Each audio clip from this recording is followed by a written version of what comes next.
भजन्ति ये तथा देवान् देवा अपि तथैव तान् छाएव कर्म सच्चिवः साधवो दीनवत्सलः।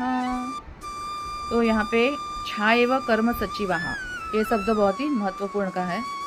तो जो छाया होती है हमारी परछाई शेडो, तो वो जैसे हम चलते हैं तो वो हमारे पीछे पीछे चलती है ना, कुछ अपना उसका खुद का ये नहीं होता है, स्वतंत्र नहीं होती कि हम जो कार्य कर रहे हैं उससे अलग एक्शन वो नहीं कर सकती। हम वैसा एक्शन करते हैं, चलते हैं तो वो भी चलती है, रुकते हैं तो वो भी रुक जाती है, वैसे ही होता है। तो वो स्वतंत्र नहीं होती। वैसे ही भजन्ति ये यथा देवान देवा अपि तथैव तान्, मतलब जो देवतागण जो होते हैं वो जीवों को फल देते हैं, लेकिन कैसे देते हैं? तो वो जो हमारे कर्म होते हैं उसके अनुरूप ही वो दे सकते हैं। अपनी उनको भी खुद को कुछ स्वतंत्रता नहीं है कि वो हमको हमारा जैसा कर्म है उससे भी अच्छा फल दे सके।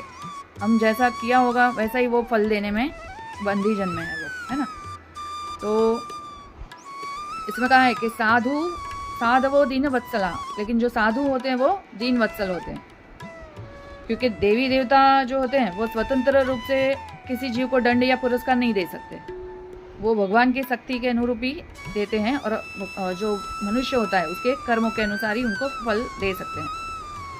और जो साधु होते हैं वो कृपालु क्यों होते हैं? क्योंकि साधु जो होते हैं वो मनुष्य को ज्ञान देते हैं कि भगवान जो है वो पूर्ण पुरुषोत्तम कृष्ण, उनकी अगर शरण में हम लोग जाएंगे तो ये जो कर्म बंधन है वो ही कैसे कट जाए, तो उसका हमें उपाय बताते हैं वो।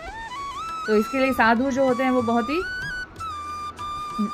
कृपालु होते हैं, क्योंकि इसमें नारद मुनि जो है वो वसुदेव जी को ये समझा रहे हैं, प्रश्नों के उनके जो उत्तर दे रहे हैं।